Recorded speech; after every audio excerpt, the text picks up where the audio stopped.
Putra mahkota Saudi menghadiri upacara di gereja Al-Hadid di Mesir, dan apa yang terjadi selanjutnya membuat seluruh jemaat tercengang. Halo, kembali lagi di Karya Vince, tempat di mana kita mengeksplorasi cerita-cerita luar biasa dari seluruh penjuru dunia. Malam ini, kita akan membawa Anda ke jantung kota Kairo, Mesir, ke sebuah peristiwa yang membuat seluruh jemaat tercengang. Apa yang sebenarnya terjadi ketika putra mahkota Arab Saudi, Muhammad bin Salman, melangkah masuk ke dalam sebuah gereja tua yang syarat sejarah? Tetap bersama kami untuk kisah luar biasa ini. Malam itu di Kairo, ibu kota Mesir yang penuh warna, hiruk-pikuk aktivitas menghiasi jalan-jalan saat matahari terbenam menyinari kota dengan semburat emas dan merah muda. Di antara arsitektur bersejarah dan kekayaan budaya kota itu, berdiri gereja Al-Hadid, bangunan megah berusia berabad-abad yang menjadi kebanggaan komunitas Kristen Koptik. Pintu besi gereja, halus oleh waktu dan generasi yang berlalu, menjadi saksi bisu sejarah panjang yang dipenuhi keheningan. Di halaman gereja, keluarga-keluarga berkumpul sebelum kebaktian dimulai. Tawa anak-anak menggema di udara saat mereka bermain di bawah bayangan menara lonceng yang ikonik. Di dalam gereja, Pastor Yusef sibuk menyiapkan kebaktian malam, menata lilin dan himne, tak menyadari bahwa sesuatu yang luar biasa akan terjadi di sana. Saat itu, suasana damai di gereja terganggu oleh suara derit pintu kayu yang terbuka. Jemaat, awalnya terganggu oleh gangguan kecil itu, berbalik dengan rasa ingin tahu. Sosok tinggi dengan tobe putih sederhana dan bish hitam melangkah masuk.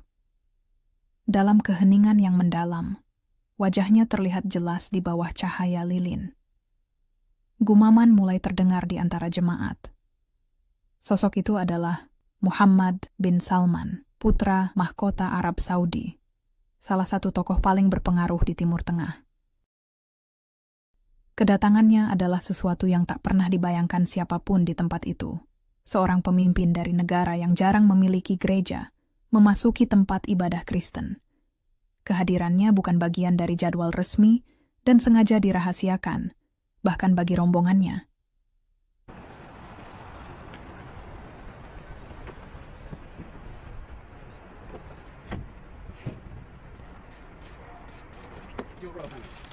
Very good to meet you indeed. Thank you so much for taking the time. Very lovely to see you.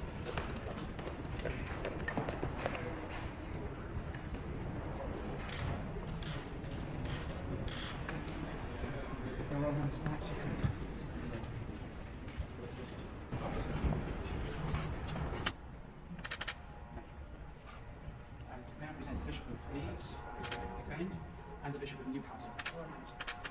I think you know, this is the Pro-Vice Chancellor of London University. Collections. And Sarah Kilroy, who is our head of consulate. We don't have actually, this is obviously the most significant. We had, this fragment was originally bound with another 7 pages, and it was one of our PhD researchers together with our conservation department, and the expectation would be that it would be written very quickly afterwards. So it's an extremely significant manuscript. So it had been made a palimpsest of a recycled manuscript, so that was to prove that this was a genuine manuscript from the early 7th century. Later in the year we're having something called X-ray fluorescence, so we'll be able to look at the constituents of the inks to analyse what the ink's made of. In the absence of catalytic.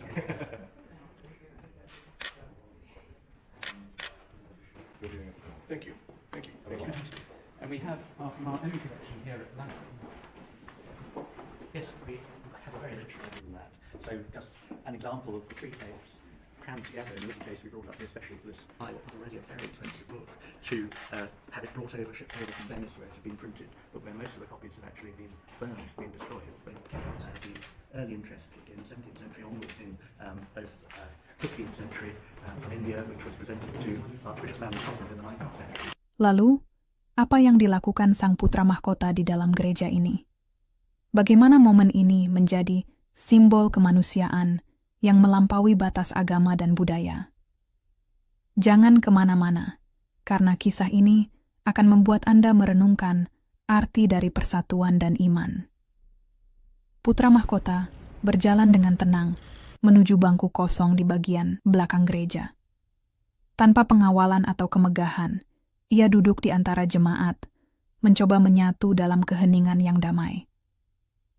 Pastor Yusef, meskipun sempat terkejut, segera menyambutnya dengan hangat. Di tengah kebaktian, suasana gereja terasa berbeda. Ada energi baru yang memenuhi ruang, kombinasi rasa ingin tahu, penghormatan, dan keterkejutan. Tetapi bagi putra mahkota, ini adalah perjalanan yang sangat pribadi. Dalam beberapa bulan terakhir, ia telah bergulat dengan tantangan besar dalam hidupnya, termasuk masalah kesehatan yang menguji tubuh dan jiwanya. Perjalanan itu telah merendahkannya, memaksanya mencari kekuatan di luar dirinya. Malam itu, kebaktian berlanjut seperti biasa, hingga Pastor Yusef mengundang jemaat untuk berbagi renungan.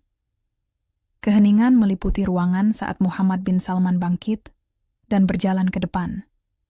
Suaranya tenang, namun penuh makna. Ia berbicara tentang pergumulan batinnya, pencarian makna hidup, dan kekuatan yang ia temukan dalam refleksi mendalam. Kata-katanya menyentuh hati setiap orang yang hadir, termasuk seorang anak laki-laki kecil yang memandangnya dengan mata penuh kekaguman. Saat kebaktian berakhir, suasana hangat menyelimuti ruangan. Anak kecil itu mendekati putra mahkota dengan membawa bunga putih. "Ini untukmu," katanya dengan polos. MBS tersenyum lembut dan menerima bunga itu. "Terima kasih, tetapi kamu adalah anak yang berani di sini," jawabnya dengan suara hangat. Meskipun malam itu tidak menjadi berita utama dunia, bagi mereka yang menyaksikannya, itu adalah momen yang tak terlupakan. Kehadiran seorang pemimpin besar di sudut kecil Kairo mengajarkan tentang kekuatan refleksi, iman, dan kemanusiaan yang melampaui perbedaan budaya maupun agama. Malam itu, di bawah bayangan gereja Al-Hadid, sebuah babak kecil, namun bermakna dari sejarah telah ditulis. Mereka yang hadir tahu bahwa mereka telah menjadi bagian dari sesuatu yang lebih besar. Momen langka di mana dunia sejenak terasa bersatu. Dalam dunia yang penuh tantangan dan perpecahan, momen ini menjadi pengingat bagi kita semua bahwa harapan akan persatuan selalu ada. Di tengah perbedaan budaya dan keyakinan, ada satu hal yang tetap abadi: kemanusiaan. Apa pendapatmu tentang kisah luar biasa ini? Bagaimana kita bisa belajar dari momen yang langka dan penuh makna ini? Bagikan pemikiranmu di kolom komentar. Dan seperti